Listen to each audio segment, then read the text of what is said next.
What's up, YouTube? It's your boy DR2727. Shout out to my Transformers collectors, my Mezco collectors, Hot Toys collectors, Marvel Legends collectors, statue collectors, Super 7, which is my current favorite company right now, collectors. Whatever you collect, shout out to you. And this month's video is a company spotlight on unique toys, and it's going to be an abridged version. And I'm going to get to why later. But before we get to the actual video, I wanted to have a couple of announcements. And first, I want to apologize for being so late on this month's video. I had some family business that I had to take care of, and I couldn't record during that time. So everything is okay, but I just want to apologize because I normally do these videos at the beginning of the month, and I just didn't have the chance to. And it ties into the second announcement. I actually did do an earlier video that I was going to use for this month, just in case, and it was about crowdfunding, but it became instantly irrelevant. But I'm still going to upload it, and I'm going to name it instantly, and it's going to be on the instantly irrelevant playlist. It's going to sound like it was recorded 5 years ago, but it actually was recorded, I think, in late June, early July. Whenever Make Toys Solar Flare came out, that's when it was recorded. So again, forgive me for not having the video on time. I'm gonna do better. So let's go on and get to this month's video. It's about unique toys, and let me say this first and foremost. The reason this is going to be an abridged version is because, number one, I am a huge unique toys fan. I think they are probably the most well-rounded company because they tackle, as you can see, different brands, and they do a really good job on every brand. I give all their products a B plus, if not better. Every product I have from them, which I'm gonna list, I give a B plus or better. So in the abridged version, we're gonna give some quick thoughts on them. I'm gonna instead of showing all the figures I have from them and talking about them, I'm just gonna say what figures I got from them. I'm gonna give a most disappointing figure, a most underrated figure, and the best figure. And I'm gonna say what I hope they do in the future.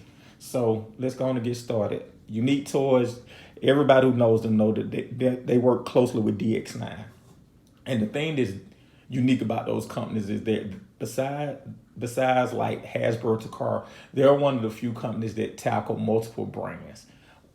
Like they're in the Legend scale, they're in the movie line, and they were in the G1 line. I hope they still are, but they've done a bevy of different things. They've done them all real well to me. And I have a good amount of unique toy stuff. I have from the movie line, I have the Challenger, which is the Optimus Prime, and the Perukial, which is the Lockdown. From the G1 line, I have the Blur, the Provider, which is Octane, the Sandstorm, and from the Legend scale, I got all the Legend scale. They did all of the Headmaster, so I got them all. And they came in 2 packs. So I got Cerebros came with with Snapdragon. Highbrow came with 8 Face. Chrome Dome came with Weird Wolf. Hardhead came with Skull Cruncher, and Mind Wipe came with Brainstorm. And I have them all, and they all look pretty good, actually really good. And one more masterpiece thing I got their Abominus, that Terracon, Horrorcon. I always get the name confused. That combined. So I pretty much have a good amount of unique toy stuff, and their stuff is, like I said, I give all this stuff a B plus or better. And the most disappointing toy in unique toys is this Cerebros here, and it's a really good toy. It's just it transforms into a head that has no value. I wish they would have did a better job of incorporating it into either the G1 Fortress Maximus or the Titans Returns Fortress Maximus. That's just that extra playability that you get from third party most times, and you didn't get it here. My most underrated toy is the Provider, the Octane. That toy is fantastic. It transforms all 3 modes seamlessly. And when it's in truck mode, you wouldn't know it transformed into a plane. When it's in plane mode, you wouldn't know it transformed into a truck. And I had that. I used it one time. I used the instructions one time to transform it. After that, I figured it out. And the best toy from Unique Toys is the Perukial, the Lockdown.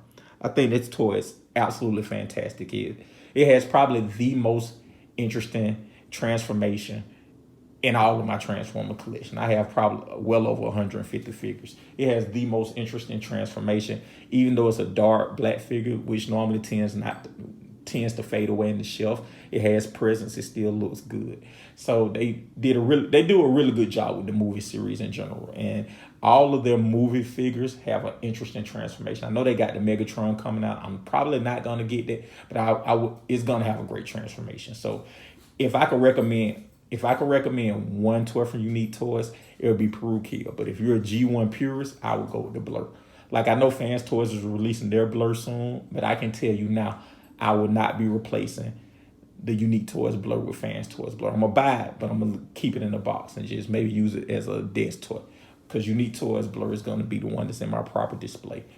So those are what I think about the best, worst, and most disappointing toys. And moving forward, what I would like to see them do, I would like to see them get back on the G1 train. I think I think they can do the Decepticon Target Masters, the Trigger Happy Misfire, and Slug Slinker. I think they could do a really good job on those. I think they can do a good job on the Wingspan and Pounce, and the Autobot clones, the Cloud Racer and the Fast Lane. I forget his name, but I think they could do a really good job on those.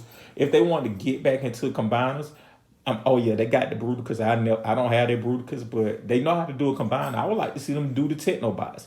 I know Warbitron did it, but I think that's kind of a dated out mode. I think Unique Toys could hit it out of the park.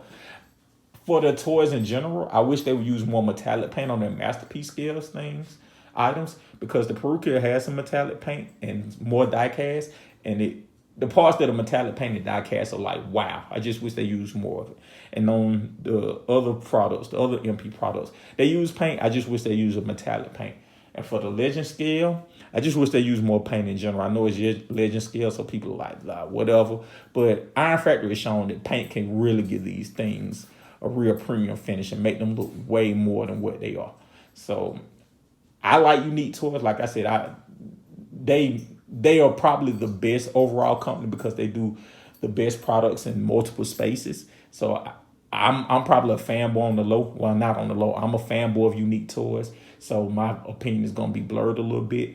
But let me know in the comments what you think of Unique Toys. Do you like their products? Do you not like their products? Do you like that they are a jack of all trades? Do you think they're a jack of all trades, master of none? Do you think they should just stick to one group and focus on it? What would you like to see them do? Just let me know your thoughts on Unique Toys in general. Thank you for listening as always.